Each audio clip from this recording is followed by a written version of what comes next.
ከእግዚአብሔር ከአባታችን ከጌታ ከኢየሱስ ክርስቶስ ጸጋና ሰላም ይብዛላችሁ። ይህ በእውነት ቃል አገልግሎት እየተዘጋጀ የሚቀርበው ሳምንታዊ የመጽሐፍ ተዳሰሳ ፕሮግራማችን ነው።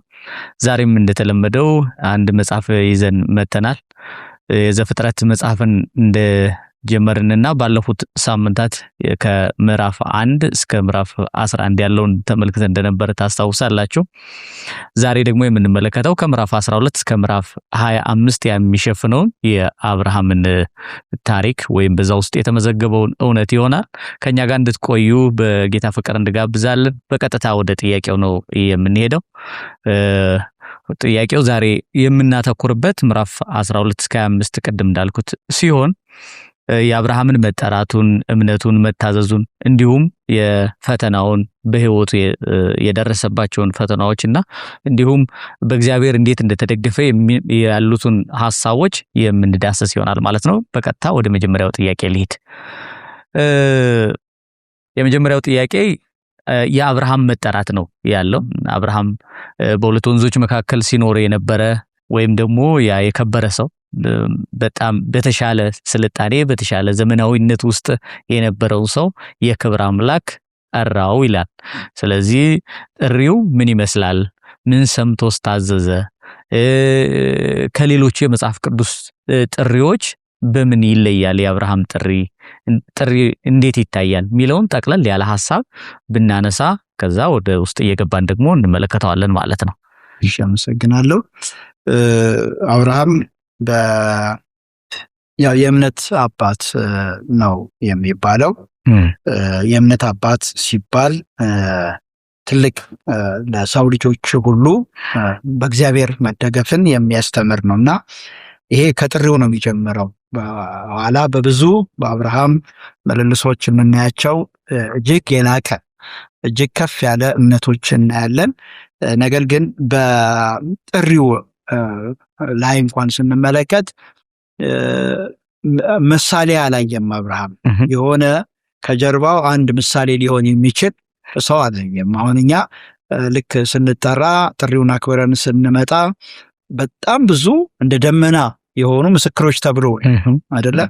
ከእነሱ መካከል አንዱ አብርሃም ነውና አብርሃም ግን ሲጠራ አንደኛ የወደቀ ዓለም ላይ ነበር። አብርሃም ዘፍጥረት ምዕራፍ 11ን ባለፈው ስናጠና ምድር ለእግዚአብሔር አልገዛም ብላ በእግዚአብሔር ላይ ባመፀች ጊዜ ባቢሎን የሚባለው መሰቃቀል ወይንም ድብልቅልቅ መጥቶ ዓለም ተበጥብጧል። ወይም ዓለም ከእግዚአብሔር ሐሳብና ፈቃድ ወጥቷል። እንደውም በሐዋርያት ሥራ ምዕራፍ 14 ቁጥር 16 ላይ አሕዛብ ለገዛ መንገዳቸው ተዋቸው ተብሏል። በቃ ሁሉም ወደ መንገዱ የተተወበት ጊዜ ነበር። በዚህ ጊዜ ነው እግዚአብሔር እንዲህ ባለ ድቅድቅ ጨለማ በሆነ ዓለም ለዛውም ያው ኃጢአት የተፈጸመበት ሰናኦር በሚባለው አካባቢ ነው አብርሃም የተጠራ። ወይም እዛው ኢራን ወይም ኢራቅ አካባቢ ያሉ ሁለቱ ወንዞች መካከል ነው አብርሃም እግዚአብሔር የጠራውና ያ አካባቢ ከሌሎች አካባቢ በጊዜው ከነበረው ዓለም የተሻለ ስልጣኔ፣ የተሻለ ልምላሜ፣ የተሻለ ብልጽግና የነበረበት አካባቢ ነበር። የተሻለ ዕውቀት የነበረበት አካባቢ ነው።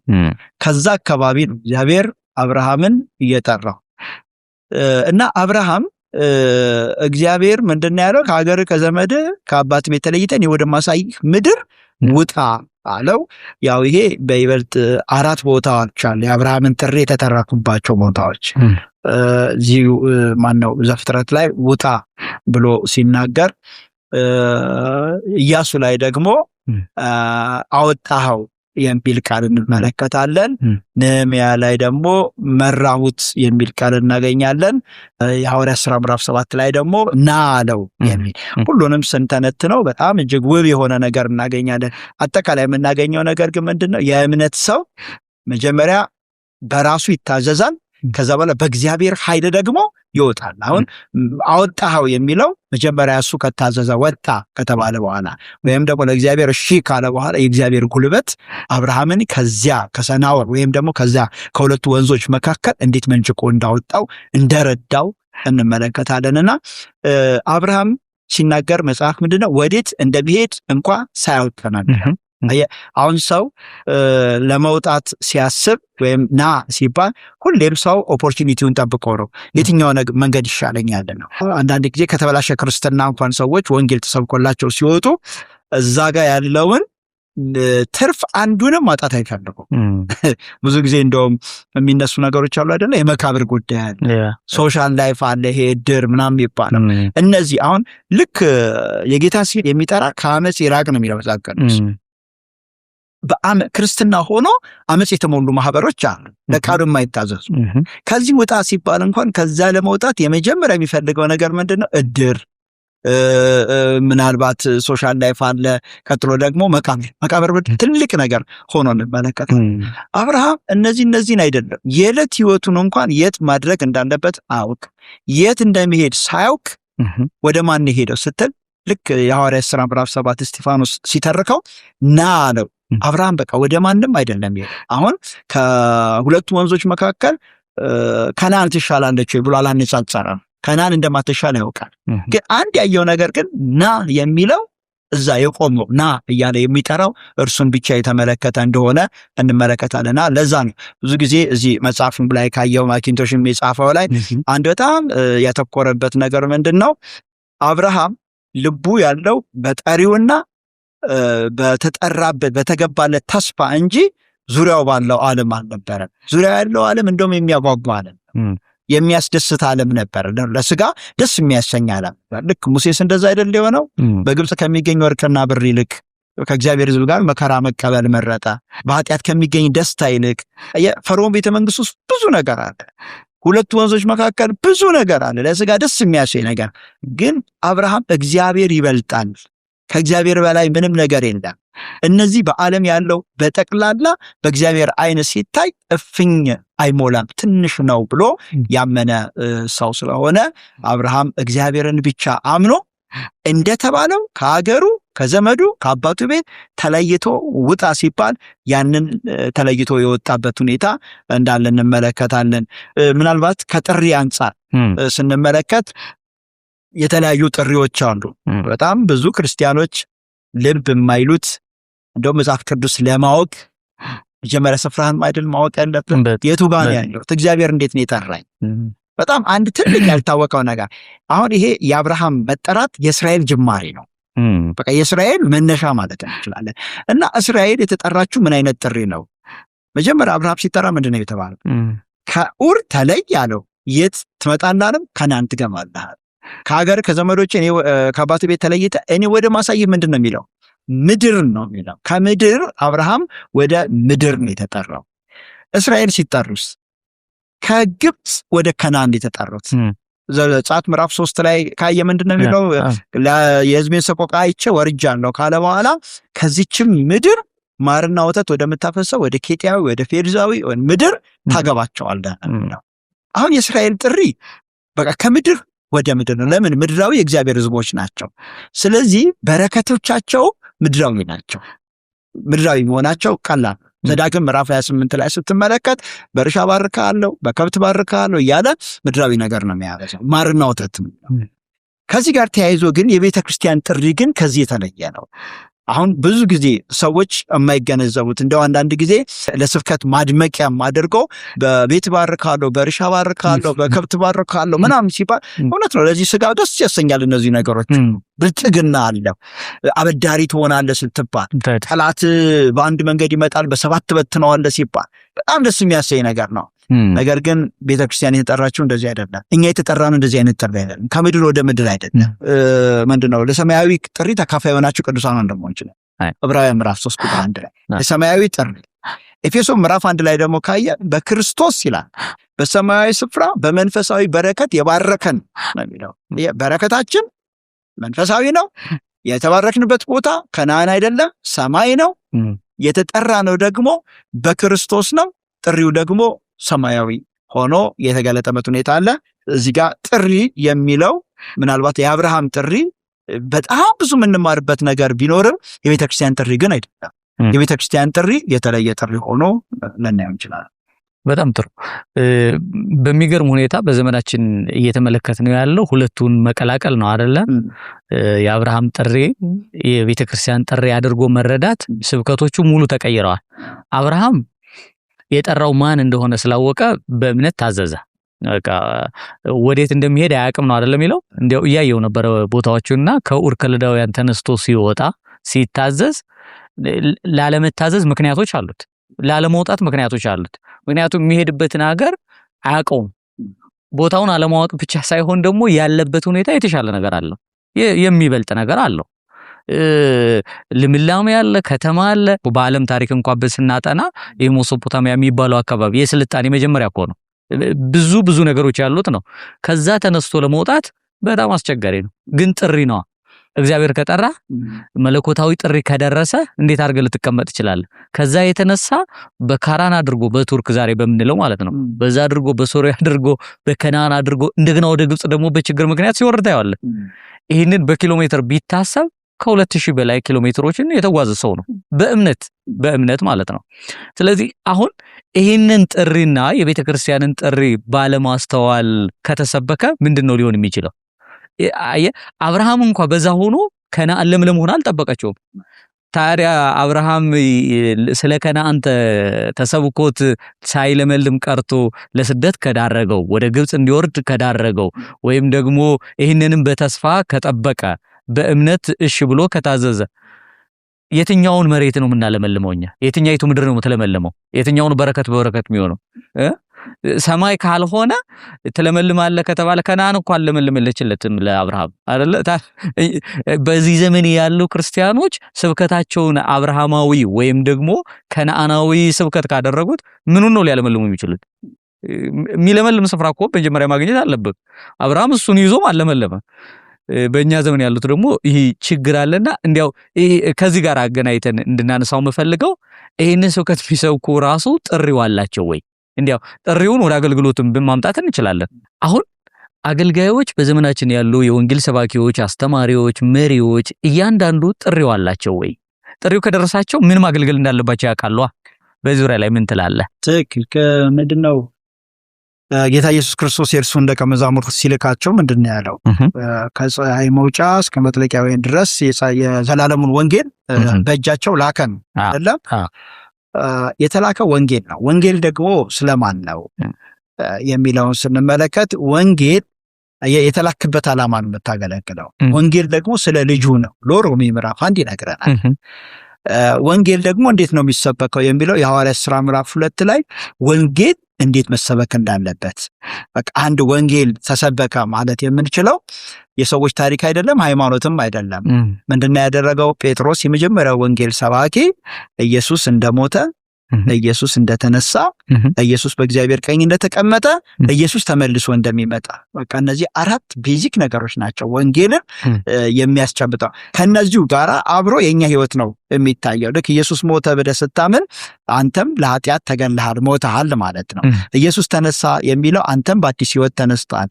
ኢየሱስ በእግዚአብሔር ቀኝ ተቀመጠ የሚለው ሰኪውርድ ሆነሃል፣ በቃ አትገኝም፣ ተመልሰ የመጥፋት እድል የለህም ነው። አራተኛው ደግሞ ኢየሱስ ተመልሶ ደግሞ በክብር ይመጣል የሚለው ደግሞ እኛም ከእርሱ ጋር በክብር እንመጣለን፣ ከእርሱ ጋር እንነግሳለን የተባለው እና ይሄ ነው ወንጌል ካመንክበት ጊዜ ጀምሮ እስከ ጥግ ድረስ ያለው ነገር የሚናገር። አሁን ያውን ጊዜ ይሄ ብልጽግናን ወይንም ምድራዊ ነገርን የሚሰብኩ አገልጋዮች ምንድናቸው ስንል ይሄ ሐዋርያው ጳውሎስ ፊልጵስዩስ ላይ የተናገራቸው ሰዎች ናቸው። ሆዳቸው አምላካቸው ነው ያላቸው፣ ሐሳባቸው ምድራዊ ነው እና ምንድነው ሙሉ ለሙሉ በዚህ ዓለም ነገር ተይዘዋል። እንደገና ሰው የሚፈልገው ነገር ምንድነው ነው? ምን አለ መሰለህ አሁን ሰው ስጋዊ እንደሆነ ካወቅ መንፈሳዊ አይደለም ብለህ ካመንክ የምትሰብከው ምንድነው? የስጋን ነገር ነው። እነዚህ አገልጋዮች ያሉበት ወይም እነዚህ የሚያገለግሏቸውን ሰዎች እንደው በጣም ንቀዋቸዋል ብዬ ነው ማስበው። በቃ ወደ ላይ ማየት አልቻሉም፣ ሰማያዊውን ነገር መመልከት አልቻሉም። ስለዚህ ምን እናገልግላቸው? የመሬቱን ነገር እናገልግላቸው፣ የምድሩን ነገር እናገልግላቸው። ስለዚህ ምንድነው እንደውም ሐዋርያው ጳውሎስ ፊልጵስዩስ ላይ ሲናገር ምንድነው ያለው? ከውሾች ተጠበቁ ነው ያለው። እንግዲህ ውሻ ቀና ብሎ ወደ ሰማይ ማየት አይችልም። ሁልጊዜም ማየት የሚችለው ምድሩን ነው። እና ለዛ ነው አሁን አብርሃም ሲጠራ ቅድም እንደተመለከት ነው አብርሃም እኮ እሺ ብትሉ ብትታዘዙ የምድር በረከት ትበላላችሁ ነው ለእስራኤል ተብሏል። እና እንደውም አንዳንድ ጊዜ እነዚህ ጆባዊ ዊትነሶች የሚባሉት አንድ በጣም ክርስትናውን ከሚመቱበት መንገድ ያላወቁ ክርስቲያኖችን ከሚያጠቁበት መንገድ አንዱ ምንድነው? የምድርን በረከት ትወርሳላችሁ ተብሏል። ጻድቃን ምድርን ይወርሳሉ ተብሏል። ሙሉ ለሙሉ ይሄ የተባለው ዲስፔንሴሽኑን ማወቅ ያስፈልጋል፣ ጊዜውን ማወቅ ያስፈልጋል። በስጋ የእግዚአብሔር ሕዝብ ለሆነው ለአብርሃም ልጆች የተባለው ተስፋ ነው። ስለዚህ አብርሃም እግዚአብሔር ባለጠጋ አደረግኩት ብሏል። አብርሃም እግዚአብሔር ባለጠጋ አደረገው በከብትም በወርቅም በሁሉም ነገር። ለምን? አብርሃም ለእግዚአብሔር ታዝዞ ነበር። ዘዳግም ምዕራፍ 28ም የተቀመጠው እሺ ብትሉ ብትታዘዙ ነው አይደለ? ይህንን በረከቶች ታገኛላችሁ ነበረ። እምቢ ብትሉ ግን በዚያው ልክ ደግሞ መከራዋል። እና እኔ ምንድነው የተላከው አንድ ከጌታ ተልክ ያለው የሚል ሰው ጌታ በመንፈሱ ምን መማር እንዳለበት፣ ምን ማወቅ እንዳለበት፣ ምን ማስተማር እንዳለበት ሰጥቶታል። እነ ጳውሎስ የሰበኩት ክርስቶስን ነው።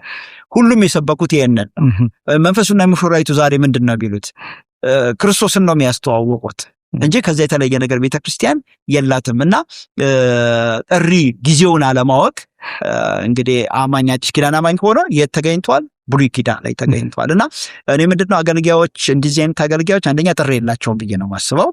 ሁለተኛ ደግሞ እንደተላኩ ከጌታ መልእክቱ እንደተሰጣቸው አያውቁም። ምክንያቱም ከተሰጣቸው ምን ማገልገል እንዳለባቸው ያውቃሉ። ሌላው የህዝቡን ስነ ልቦና ነው የሚያገለግሉት። ጢሞቴዎስ ላይ እኮ ጳውሎስ አቅርቦታል። ሁለተኛ ጢሞቴዎስ ምዕራፍ 4 ላይ እንደገዛ ምኞታቸው የሆነ አስተማሪዎችን ይፈልጋሉ እኮ ብለዋል።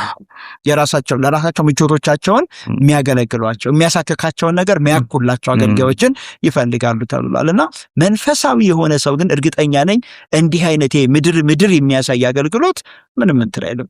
እንዴ ክርስትና ቆይ መባረክ ከሆነ ቅድም ብለዋል፣ መባረክ ከሆነ እውነት በዚህ ዓለም ላይ መበልጸግ ከሆነ እንዴ ለምንድነው እንዲህ የምንሆነው? እንዴ ለምንድነው ዛሬ ሰው ስለ ዕለት እንጀራው የሚያስጨንቀው? እንዴ እኛ ከክርስቶስን ከካዱት ከምስራቆች አንሰን ነው? እነሱ እኮ በተሻለ ነገር ላይ ቆዩ። እሺ የመጀመሪያ አማኞች ለምን ተሰደዱ? ለምን ድሃ ሆኑ? እነ ጳውሎስ እስካሁን ድረስ እንራባለን ለምን አሉ? እና እኔ ምንድነው ሙሉ ለሙሉ እንደዚህ አይነት ሰዎች ከወንጌል የተፋቱ ወይም ደግሞ የሚመጣውን ክብር ጠሎባቸዋል፣ አላዩትም። ቢያዩትማ በዚህ ዓለም ነገር ራሳቸውን አጥረው ያስቀምጡም ነበር። የሚገርም ነው። በጣም የሚያሳዝን ነው። ሰዎች ይህንን አለመረዳታቸው። ቅድም ያነሳው ጥቅስ አለ፣ ቅዱሱን ወንጌል በእጃቸው አስይዞ ላከ ነው አይደለም የሚለው። ኦኬ ላኪው ያለምንም ነገር አይልክም። ከላከ እግዚአብሔር ከሆነ የላከው ኢየሱስ ከሆነ የላከው ወንጌል ነው አስይዞ የሚልከው። ሌሎች በራሳቸው ከተላኩ ወይም በሰው ከተላኩ የራሳቸው ነገር ይዘው ነው የሚመጡት አይደለ? ይዘው ነው የሚመጡ። እኔ አንድ ጥቅስ አስታወስኩኝ። ኤርሚያስ 23:21 ላይ እኔ ያላኳቸውም ይላል እግዚአብሔር።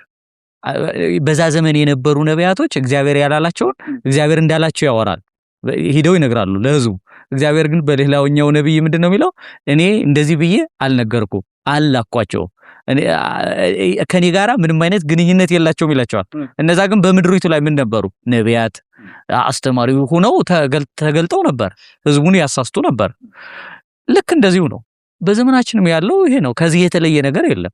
ያልተላኩ መሆናቸውን መታቀው የወንጌል ሽታ የላቸው። 24 ሰዓት ሲሰብኩ 24 ሰዓት ሲዘምሩ መዝሙሩም ስብከቱ ምድራዊ ነገር ነው። የሆነ ነገር ታገኛለህ ነው። አንስተዋል እኮ ጌታ ኢየሱስ በዚህ ምድር ላይ ሲኖር ሲመላለስ ምንድነው የነበረው? ምንድነው ትርፍ የነበረው? ምንድነው የቆጠበው? ደቀ መዛሙርቱ ምን ነበራቸው? እጃቸው ላይ ምንም አልነበራቸው። እሺ እነሱን ይተዋቸው። ከዛሬ 30-40 ዓመት በፊት የነበሩ ስለ ወንጌል የታገሉ አባቶች ምን ነበራቸው? ዘራፊዎች እኮ አልነበሩ። አሁን እኮ ክርስትናውን የሚያሳፍር ነገር እኮ ነው ያለው አይደል? ምድር ላይ ሰዎች የሚያገለግሏቸው ድሆች ናቸው። እነሱ ግን መኪና ይመርጣሉ፣ የተሻለ ነገር ይመርጣሉ። አለባበስ ከነሱ እየተማረ ነው አይደል ሰው ዛሬ። እና የዚህን ያክል የክርስትና ኦልሞስት ጠላት በላቸው ምክንያቱም ክርስትና በዚህ አይገለጥም። የክርስትናው ውበት ኢየሱስን በመልበስ እንጂ ከምድራዊ ነገሮችን በመፈለግና ሆድን በመስበክ የሚገለጥ ስላልሆነ ማለት ነውና በጣም የሚያሳዝን ነው። ወደ ሁለተኛው ጥያቄ ሳልፍ ይሄንን ካልኩኝ አብርሃም የተባረከው ስለ በረከት፣ ስለ ተስፋ፣ በዘርህ አሕዛብ ይባረካሉ፣ በዘር ምድሪቱን ትወርሳለህ፣ ብዙ ነገር ነው የተባለው አይደለ? ይሄ ሁሉ አብርሃም ልጅ መውለድ አቃተው። ኦልሞስት ብዙ ነገሮችን ሞከረ፣ አልቻለም። እርጅና መጣ፣ መካንነት አለ። ይሄ ሁሉ ተስፋ አላስቆረጠው፣ በእምነት ነው የታገሰው አይደለ? ይህንን እምነትንና ስሜትን እንዴት ነው መረዳት የምንችለው? ምክንያቱም በእኛ ዘመን ወይም አሁን በምንመለከተው ሁኔታ ስሜቶች በሙሉ እምነት ሆነው ይታያሉ። በቃ እመን ታገኛለህ አይደለ? ስሜትና እምነት እንዴት ነው የሚገለጥ የሚችለው? እንዴት ነው መብራራት የሚችለው? አብርሃም አመነ፣ አላገኘም፣ ግን ተስፋ አልቆረጠም። እሺ በስሜት ደግሞ ሞክሯል፣ እሱም ደግሞ አልተሳካም አይደለ? ወደ አጋር የገባው ስሜት ነው። ስለዚህ ስሜትና እምነት የአብርሃም እምነት ጽድቅ ሆኖ ተቆጠረለት የተባለው እንዴት ነው በመጽሐፍ ቅዱስ ሊታይ የሚችለው የሚለውን ብናነሳ፣ እምነት ሁልጊዜም ከምክንያታዊነት የወጣ ነው። ምክንያቱም እምነት ምንድነው?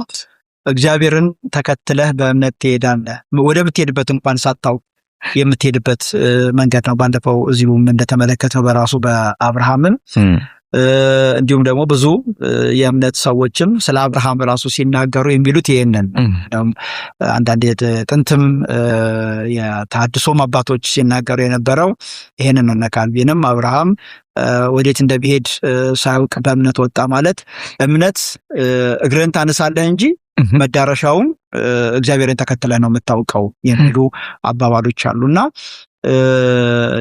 አሁን ምንድነው ስሜት ከእምነት ጋራ እየተቀላቀለ የመጣው ምንድነው ፖዚቲቭ ቲንከር ወይም ደግሞ በቃ ነገሮች ይሆናሉ ብሎ ማሰብ፣ የሆነ ቀለምተኛ አለመሆን። በጣም የሚገርመው ክርስትና አንዱ መገለጫው መከራ ነው። አሁን መከራ ሙሉ ለሙሉ ተክዷል። ፈተና ሙሉ ለሙሉ የክርስትና ባህሪ እንዳልሆነ እየተቆጠረ ነው። ሰይጣን ያመጣው። ቅድም እንዳልከው ነው። እነዚህ ሰዎች ሙሉ ለሙሉ ከክርስትና የተፈቱ ናቸው የምንለው ለዚህ ነው። አንድ ሰው አንድ አማኝ የሆነ ትንሽ ችግር ሲገጥመው ኃጢአት ሰርተሃል ነው የሚባለው። በጣም አደገኛ ነገር ነው። እኔ የትኛው አማኝ ነው በመጽሐፍ ቅዱስ ውስጥ ይሄ ዓለም ለእርሱ የተገባቸው ሆኖ የኖረ? ዕብራውያን ምዕራፍ 11 ላይ እኮ በደንብ ይገልጽልናል። ምድር አልተገባቻቸውም፣ ዓለም አልተገባቸውም ነው የሚለው። ራሱ ኢየሱስ ሲናገር ምንድን ነው ያለው? በዓለም ሳላችሁ መከራ አለባችሁ ነው። መከራው አይነቱ ይለዋወጣል እንጂ በአንድም በሌላ ይሄ ዓለም ለአማኝ የማያላውስ ሆኑ። እንደውም በቃ ዙሪያው ኢቭን እየፈረሰ ያለ ዓለም እንደሆነ ሲመለከት ለዛ እኮ ነው አማኝ በመቃተት ጌታ ሆይ ቶሎና ብሎ አይኖቹን ቀና እያደረገ ሁል ጊዜ የሚመለከተው። እና አብርሃም በህይወቱ ውስጥ ብዙ ነገሮች ገጥመውታል። እንደውም ጥቂት ስሜታዊ በሆነባቸው፣ ጥቂት በስጋው ነገር በተያዘበት ሁኔታ አደጋ ውስጥ ገብቷል። እና አብርሃም በ70 ዓመቱ ተጠራ። ከነዓን የገባው በ75 ዓመት አካባቢ ነው። 5 ዓመት አብርሃም ዘግይቷል። 5 ዓመት ያዘገየው ነገር ምንድን ነው ሲባል አብርሃም ከኡር ሲጠራ ከአገር ከዘመድ ከአባት ቤት ተለይተህ ነው የተባለው። ግን እንዲዘገይ ያደረገው ምዕራፍ 11 ላይ ዘፍጥረት እንደምንመለከተው አባቱ እስኪሞት ካራን ውስጥ መጠበቅ ነበረበት። ስለዚህ አባቱ ካራን ላይ እስኪሞት ጠብቆ 5 ዓመት ዘግይቶ ወደ ከነዓን እንደገና የገባበት ጊዜ እንዳለ እንመለከታለን። አሁን ምንድነው ስትል እዚህ ጋር አብርሃም ጉዞውን ሲጀምር ፍጥረታዊ ፍቅር ጎተታው፣ ወይንም ደግሞ የተለያዩ የዚህ ዓለም ስሜቶች ትንሽ ከእግዚአብሔር ሐሳብ እንድንወጣ የሚያደርገን ነገር ያ እንደጎተተው በእምነት የተነሳው አብርሃም ጥቂት ስሜት ጥቂት የስጋ ነገር ሲገባ እንዴት አድርጎ መንገድ እንዲጎትት እንደሚችል የምናየው ነው። ሌላው አብርሃም ረሃብ ገጠመው። ያ የገጠመው ረሃብ ምድሪቱ በረሃብ ስትዋጥ ወይም ስትሞላ ሁልጊዜም ታውቃለህ ከነዓን ያለ በእግዚአብሔር መሠዊያ ውስጥ ያለ አማኝ ሁልጊዜም ቅርብ የሆነች ና ብላ ከነልምላሜዋ የምትጋብዝ ግብፅ አለች። ለከነዓን በጣም ቅርብ ግብፅ ነች። ስለዚህ አብርሃም ያለው አማራጭ ምንድነው? ስሜቱን አደመጠ። እግዚአብሔር ወደ ግብጽ ሂድ አለው። እግዚአብሔር ተቀመጥ ያለው ከነዓን ውስጥ ነው። ስለዚህ እግዚአብሔር በዚህ ምድር ተቀመጥ፣ በከነዓን ተቀመጥ እንዳለው አብርሃም ጸንቶ እግዚአብሔርን መጠበቅ ነበረበት። ምክንያቱም እግዚአብሔርን አምኖ ከሁለቱ ወንዞች መካከል ነቅሎ ከመጣ እዚህም ደግሞ በእግዚአብሔር ላይ መደገፍ አለበት። ለዚህ ነው አንዳንድ ጊዜ የእምነት ጅማሬዎቻችን ላይ በጣም ጠንካራ እንሆንና ጥቂት ስንሄድ እግዚአብሔርን ከማየት ይልቅ ሁኔታዎችን ማየት፣ ስሜትን ማዳመጥ ይጀምራል። ስለዚህ እዛ ወደ ግብጽ ሲገባ ትልቅ አደጋ ነው የገጠመው። አብርሃምን በጣም ትልቅ ውድቀት ነው የገጠመው። ወደ ግብጽ ሲሄድ መንገዱ የቀና ነው። ግብጽ ሁሉም ነገር አለኝ ብላ አቅርባለታለች እና እያለችው ነው። ግን ለካ ያላወቀው ነገር ግብጽ ትልቁን ነገር ትቀበለዋለች። ትልቁን ነገር በህይወቱ እጅግ ወሳኝ የተባለው ሚስቱን ልትቀበለው ነበረ። ይሄ ትልቅ አደጋ በፊቱ ተጋረጠበትና እግዚአብሔር ከዚህም እንዴት እንዳተረፈው እንመለከታለን። ምዕራፍ 13 ላይ ያ ይዞት የመጣው ዘመዱ እግዚአብሔር ከዘመድ ተለይ ነው ያለው። አየ ሁልጊዜም ክርስትናና ቤተሰብ ፈጽሞ የየራሳቸው መንገድ አላቸው እና ኢየሱስም ሲጠራ ያለው እናቱን አባቱን የማይተው ለኔ ሊሆን አይገባም ነው ያለው። ምክንያቱም ቤተሰቦቻችን አብረናቸው ልንወጣ እንችላለን፣ ሊያምኑ ይችላሉ። እንደኛ ካመኑ ችግር የለውም። ነገር ግን በእነሱ ስሜት መጎተት ግን የለብንም። ስለዚህ አብርሃም የወንድሙን ልጅ ሎጥ ይዞ ወጣ።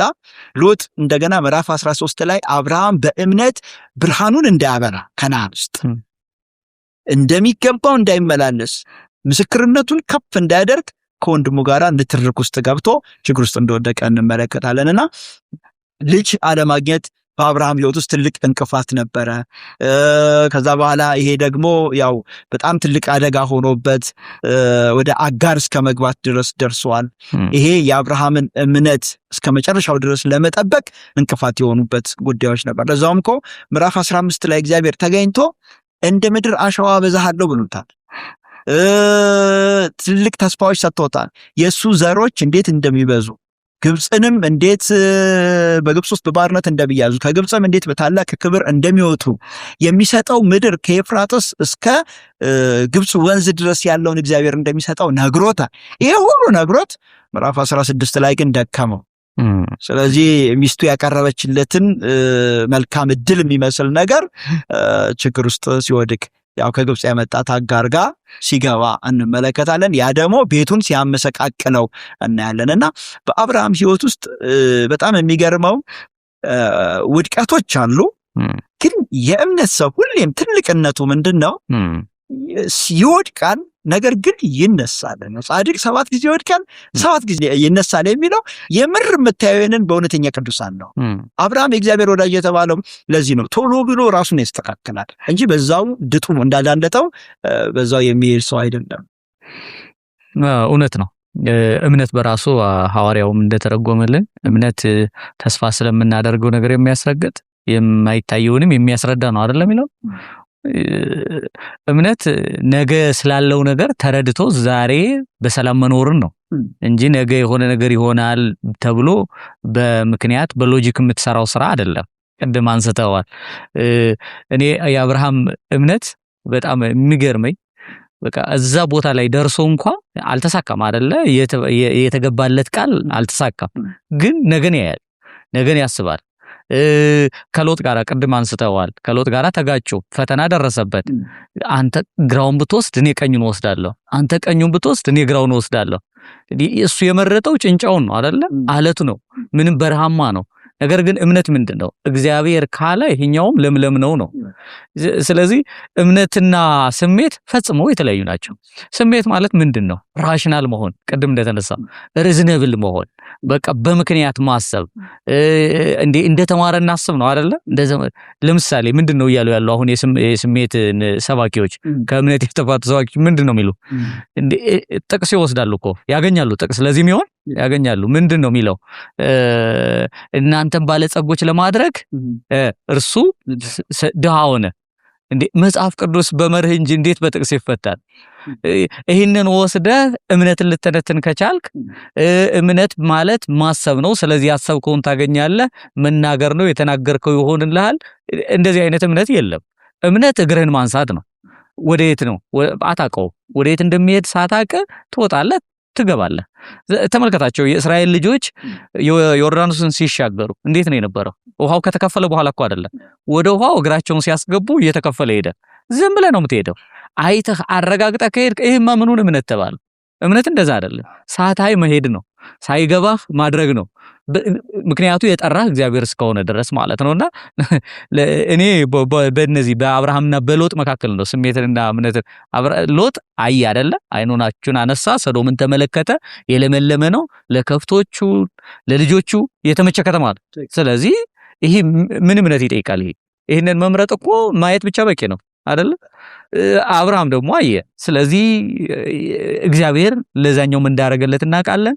የሎጥ መጨረሻ ደግሞ ምን ሊሆን እንደቻለ ሚስቱን እንኳን ማትረፍ ያልቻለ ነው ሰው እንደሆነ እንመለከታለን ማለት ነውና በዚህ ዘመን እውነቱን ለመናገር እምነት እንደዚህ በምክንያት ሳይሆን እግዚአብሔር እንዳለን እግዚአብሔር እንደጠራን ትላንት እንደተሰማ ነው በትኩስነቱ ወንጌልን እንደሰማ ነው መኖር ካልቻለን በምክንያት የሚሆን እምነት የለም የሚለውን ለማስተላለፍ ያከለ የዮርዳኖስ ወንዝን ስታነሳ በጣም እምነትን ጥሩ ገላጭ ነው።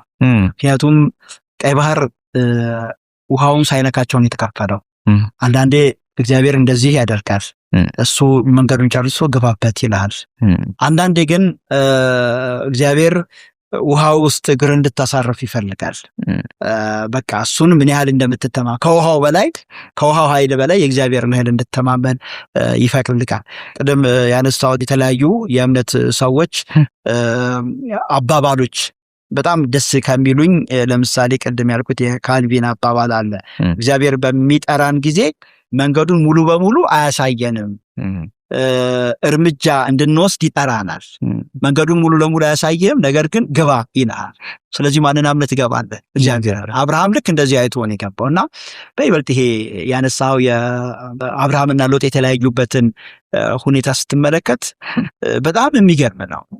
አብርሃም እግዚአብሔር በእኔ ህይወት ይክበር እንጂ እኔ ባዶ መሬት ላይ ልቀመጥ ወይም ደግሞ ከዚህም መገፋት ካለብኝም እሄዳለሁ እኮ ነው። ምክንያቱም ሎጥን ያንን ስፍራ ቢፈልግ ኖሮ አብርሃም ጥሎ ይሄድ ነበር። አብርሃም አይኑን ያነሳው ወደ እግዚአብሔር ነው። ሎጥ አይኑን ያነሳው ግን ወደ ሰዶም ነበር እና ሲያይ የሚያየው ነገር እውነትም ውብ ነው። ግብጽ ደርሶ አይደል የመጣው? በግብጽ አምሳል ሆነለት ነው። ልቡ ውስጥ ዓለም አለች። ስለዚህ ሁልጊዜም በዛ መርህ ነው፣ በዓለም መርህ ነው፣ ልቡ በተቀመጠው መርህ ነው። አብርሃም ልብ ውስጥ ደግሞ እግዚአብሔር ነው ያለው፣ በእግዚአብሔር መርህ ነው፣ አይነ ነው ነገሮችን የሚያዩና ይሄ ብቻ አይደለም። ምዕራፍ 14 ላይ ካየ ጦርነት ተካሂዶ ነበረ እና የተካሄደው ጦርነት ዓለም አቀፍ ጦርነት የሚባል ነው። በጣም ትልቅ ጦርነት ተካሄደው። ለምሳሌ ሰዶም ንጉስ የሚመራውና እንዲሁም ደግሞ የሰናወር ንጉስ የሚመራው እነዚህ ሆኖ ነው የቀረበው። ወይም ደግሞ የኤላም ንጉስ የሚመራው ኮሎዶጎመር የሚመራውና ቲዳል የሚመራው ጦርነት እና ካየን የነዚህ የአራቶቹ የቀደመ እነዚህ ትልልቅ የሚባሉት ግዛታቸው ኢራን ጀምሮ እስከ ቱርክ ድረስ ነው። የላይኛውን ስፍራ እንዳለ የያዙ 4 ቦታ ነው። ኤላም አለ፣ ከዛ ሰናኦር አለ፣ ከዛ ቲዳል አለ፣ ከዛ አላሳር የሚባል እና እነዚህ ሁሉም 4 ቦታ ነው የሚያሳዩት። ከኢራን ይጀምርና እስከ ቱርክ ድረስ ነው። እንግዲህ አሁን እዛ አካባቢ መካከለኛው ምስራቅ ባለው የጊዜው ዓለም መካከለኛው ምስራቅ ላይ ነው ያለው። መካከለኛ ምስራቅ ያለውን ዓለም ሙሉ ለሙሉ ከበር ያደረገ ጦርነት ነው። 5ቱ ነገስታት የሰዶም ነገስታት ደግሞ እዛቸው ከናን ውስጥ ያሉ ናቸው እና ይሄ ጦርነት ሲደረግ እነዛ ታላላቅ መሪዎች በጣም የሰለጠኑና ዓለሙን እየተቆጣጠሩ እየገዙ ያሉ መሪዎች አሸንፈው ሎጥን ይዘው ሲሄዱ አብርሃም ፍለጋቸውን ተከተለ። በቤት ውስጥ የተወለዱት 318 ብላቴኖችን ይዞ አሁን አስብ፣ ይሄ ከሎጂክ በጣም ያለፈ ነገር አይደል? 5 ነገስታት አሸንፈው የሄዱ 4ቱን ነገስታት ፍለጋቸውን ተከትሎ ሄደ፣ ወረደባቸው፣ አሸነፈ፣ ወንድሙን ሎጥ ይዞ ተመለሰ እና በጣም የተለየ ነገር ሆኖ እንመለከተዋለን። ከዛ በኋላ ሲመለስስ በጣም የሚገርም አሁንም ከሎጂክ ውጪ ነው። እምነት የሚለውን ነው። በእምነት ሄዶ ወንድሙን አዳነ፣ የማይቻለውን አሸንፎ ከተመለሰ በኋላ ደግሞ መልከጼዴቅ ተቀበለው። በመልከጼዴቅ ተባረከ። መልከጼዴቅ እግዚአብሔርንም ባረከ። ከዛ በኋላ የሰዶም ንጉስ አገኘውና እነዚህን ሁሉ ውሰድ፣ ምኖቹን ነው መልስልኝ ያለው? ብላቴኖቹን እነሱን መልስና ይህንን ብቻ ሁሉ ውሰድ አለው። ሲለው ምንድን ነው ያለው? እጅን ወደ ሕያው እግዚአብሔር ከፍ አድርጌያለሁ። በቃ አንተ አብርሃምን ባረኩት አበለጠኩት እንዳትል እኔ ጫማ ማዘቢያ እንኳን አልቀበልም። ስለዚህ እግሬን እጆቼን ወደ ሕያው እግዚአብሔር ከፍ አድርጌያለሁ ብሎ የተናገረው ንግግር እንመለከታልና ይሄ ንግግር ስትመለከት ለአብርሃም በጣም በጣም እግዚአብሔር ላይ መደገፉን የሚያሳይ ነው። ለምን? በጣም ሊነኩ ከማይገባቸው ወይንም ከማይችሉ ከትልልቅ መንግስታት ጋር ተጣልቷል አብርሃም። ቢያንስ እነዛ መንግስታት ተመልሰው ሊያጠቁ ሲመጡ አሁን ካሉት ከነዚህ ትናንሽ መንግስታት ጋር ቢያንስ አብሮ መቆም ነበረበት። ነገር ግን እግዚአብሔርን ተስፋ አደረገ። ታዲያ ምዕራፍ 15 ላይ እግዚአብሔር ተገለጠና ምንድን ያለው? እኔ ምንህ ነኝ አለው? ጋሻ። የሰዶምን ንጉስ ጋሻ አይሆነኝም ብሎ ገለል አደረገ። እግዚአብሔር ብቻ ነው ጋሻ ያለ። እውነትም መጣና እግዚአብሔር እኔ ጋሻ ነኝ አለው። የሰዶም ንጉስ ዋጋ ልስጥህ ብሎት ነበር፣ እምቢ አለ። እግዚአብሔር ምን አለ? ዋጋህን እጅግ ታላቅ አደርገዋለሁ አለ። እና የእምነት ከፍታው ለአብርሃም በጣም ትልቅ ትምህርት የሚሆነን ሆኖ እንመለከተዋለን። እንዳልከውም ከምክንያታዊ የወጣ ከሎጂክ የወጣ ከሚታየው ነገር ያለፈ እምነት። በጣም ጥሩ። እንዲያው ደጋግመን ያነሳ ነው እመን ይሆንልሃል፣ እመን ይደረግልሃል የሚባሉ ሐሳቦች በክርስትና ውስጥ ስፍራ የላቸውም። እግዚአብሔርን መጥራት ወይም እጆችን ወደ እግዚአብሔር ማንሳት ያኔ እግዚአብሔር ያሰበው ይሆናል። ከዛ ያለፈ ግን እመን ይሆንልሃል ቢሆን ኖሮ እኔ ምን ያደርግልኛል? አይነ ስውር ሆኜ አልቀመጥም። ገብቷል አይደለ? አሁን እነዚህ ሰዎች እኮ ምንድነው የሚሉኝ? ያው ብሄድ ጸልዩልኝ ምናምን ብላቸው እምን ነው አይደለ? ከዛ አይሆን አይን ሳይከፈት ከቀረ አላመንክም ይለዋል ማለት ነው። ይጫወቱባል። እንደዚህ አይነት ቀልድ የለም። እና ቅዱሳን ይህንን መገንዘብ እንዲችሉ ለማድረግ ያክል ነው። መሰረቱ ይሄ እመን ይሆንልሃል የሚለው የሚገርም ምንጩ ራሱ ክርስትና አይደለም። እርግጥ ነው በክርስትና እኮ እግዚአብሔር እንድናምን የሰጠን ነገር ላይ እኮ ስናምን እኮ ይሆናል። ግን አሁን ይሄ የሆነ ነገር በቃ ቲንክ ማድረግ ነው፣ ማሰብ ነው። በዛ ሜዲቴት አድርገው ወይንም ማሰብ አሰላስል ትቀበላለህ የሚለው የሩቅ ምስራቆች አመለካከት ይሄ ክርስቶስ ሳይመጣ በፊት ወይም ደግሞ ወንጌል ሳይሰበክም እነሱ ጋር ነበር። ሎው ኦፍ አትራክሽን እኮ ነው የሚባለው። ሲጀመር ሳበው ወደ አንተ ይመጣል ነው። ይሄ ምን ፍልስፍና የፈጠረው ትምህርት እኮ ነው እንጂ መጽሐፍ ቅዱስማ ቢሆን ኖሮ እኛ ምን እንሰራለን? እናምናለን። ሌላ እኔ አሁን አንዳንድ ጊዜ የምትመለከተው ውጤቱ ምንድን ነው? እስኪ አሁን ይሄ ትምህርት እኔ 90ዎቹን ጅማሬ አካባቢ ነው ትዝ የሚለኝ። 1990 ጅማሬ አካባቢ ነው የትምህርት ሲመጣ ማውቀው። ምን አተረፈ? እስኪ በዚህ ትምህርት ውስጥ የነበሩ ሰዎችስ የት ደረሱ ስትል እላይ ሰማይ ያዩ ነበረ። መስቀሉን ትኩር ብለው ይመለከቱ ነበር። ከመስቀሉ ላይ ነው አይኖቻቸውን አነሱና አሁን ምንድነው የሆኑት? በሞራል ወደቁ። መንፈሳዊ ህይወታቸው ሙሉ ለሙሉ እየተበላሸ ሄደ። ልክ ከዛ በኋላ ምንድነው የሆኑት? ቀደም እንትና ብሏቸዋል። ማነው ጳውሎስ ፊልጵስዩስ ላይ ከውሾች ተጠበቁ ብሏል። ከዛ ምንድነው የሆኑት? ምድር ይሄ አጥንት ፍለጋ አይደል? ውሻ ከመሬት እያሸተተ አይደለም የሚሄደው? እንዳለ መሬት ሆነ። መጸለይ አቆሙ። መጽሐፍ ቅዱስ ማንበብ አቆሙ። ከሰማይ መልእክት መቀበል አቆሙ። የጊዜው ቃል ምንድነው ልቤን የሚነካው የሚያንጸኝ ምንድነው ሳይሆን ዛሬ ስለ ጓዳዬ ምን ይናገራል? እኔ ምንድነው ቢያንስ ማቴዎስ ላይ አንድ ቃል አለ አይደለ? ጽድቁንና መንግስቱን ፈልጉ ሌላቻ። አሁን የኛ መፈለግ መሻት ያለብን ምንድነው ስንል ጽድቅና መንግስቱ። ስለሚያስፈልግህ ነገር የሰማይ አባታችሁ ያውቃል። የሚያስፈልገንን መጥቶ ይሰጠናል፣ የማያስፈልገንን ደግሞ ይከለክለናል።